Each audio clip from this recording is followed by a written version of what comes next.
Hi friends, KGs కిచెన్కి స్వాగతం. శ్రావణ మాసం వచ్చేసింది కదా, మనకి సింపుల్గా కరివేపాకు రైస్ ఎలా చేసుకోవాలో చూద్దాం. దేవుడికి నైవేద్యం పెట్టుకోవడానికి మనకు ఉపయోగం.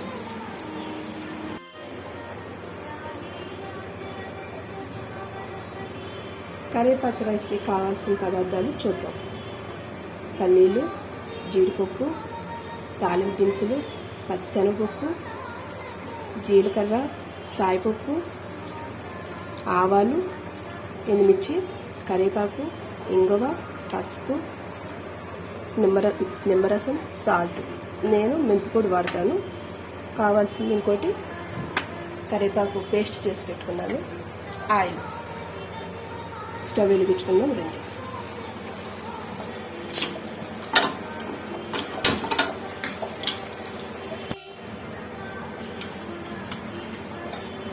స్టవ్ వెలిగించుకుని బాండీ పెట్టుకున్నాం కదా, రెండు మూడు స్పూన్లు ఆయిల్ పోసుకుందాం తాలింపుకి.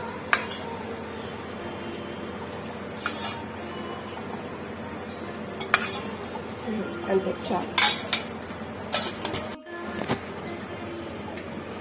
ఆయిల్ వేడెక్కింది. ఇప్పుడు తాలింపు దినుసులన్నీ వేసేసుకుందాం. పల్లీలు కూడా వేసేసుకుందాం.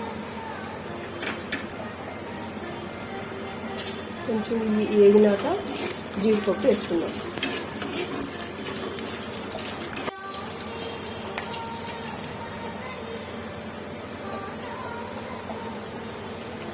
కొంచెం మెంతి పొడి కూడా వేస్తున్నాం.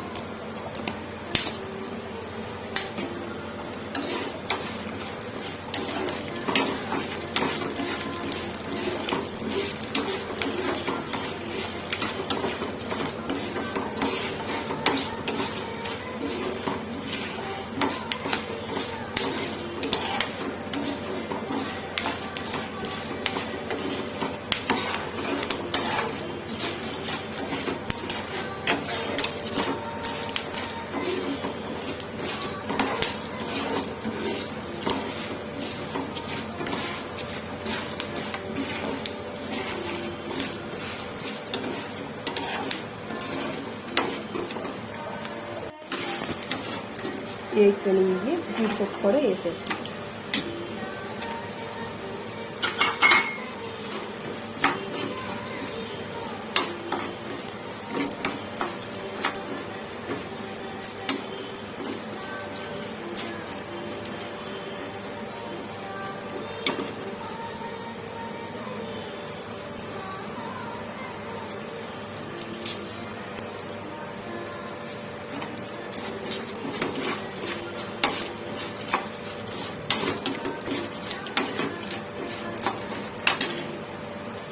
కొంచెం కరివేపాకు కూడా వేసేస్తాం.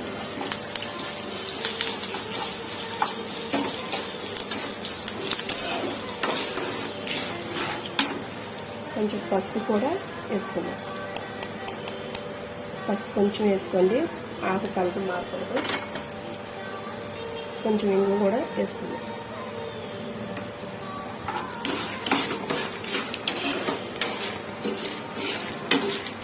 ఇప్పుడు ఇందాక మనం మిక్సీ చేసి పెట్టుకున్నాం కదా కరివేపాకు పొడి పేస్ట్, ఇది కూడా వేసుకుందాం.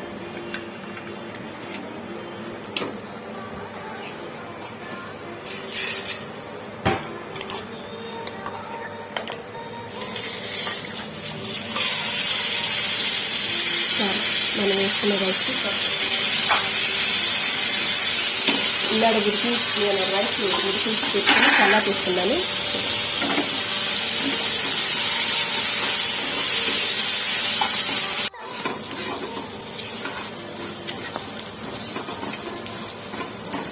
ఇది వేగిపోయింది. ఇప్పుడు దీన్ని రైస్లో కలిపేస్తుంది. ఇప్పుడు స్టవ్ ఆపేస్తున్నాను.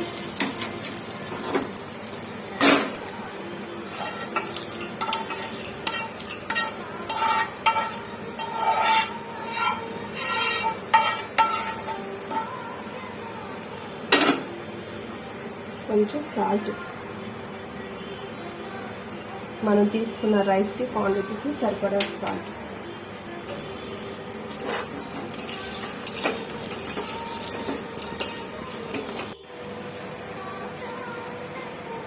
ఇప్పుడు కొంచెం ఒక చెక్క నిమ్మకాయ పిండుకోండి. రైస్ క్వాంటిటీ పెట్టి నిమ్మకాయని పిండుకోండి. పులుపు ఎక్కువ తినేవాళ్ళు ఎక్కువ పిండుకోండి, తక్కువ తినేవాళ్ళు తక్కువ పిండుకోండి. పులిహోర లాగానే కరివేపాకు రైస్ కూడా సింపుల్గా అయిపోతుంది. టేస్ట్కి టేస్ట్ చాలా బాగుంటుంది. ట్రై చేసి చూడండి.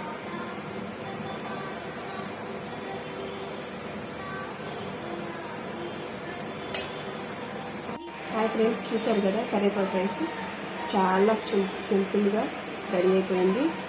దేవుడికి నైవేద్యం పెట్టుకోవడానికి చాలా సింపుల్గా ఉంది కదా, చాలా బాగుంటుంది. కరివేపాకు రైస్ రెడీ.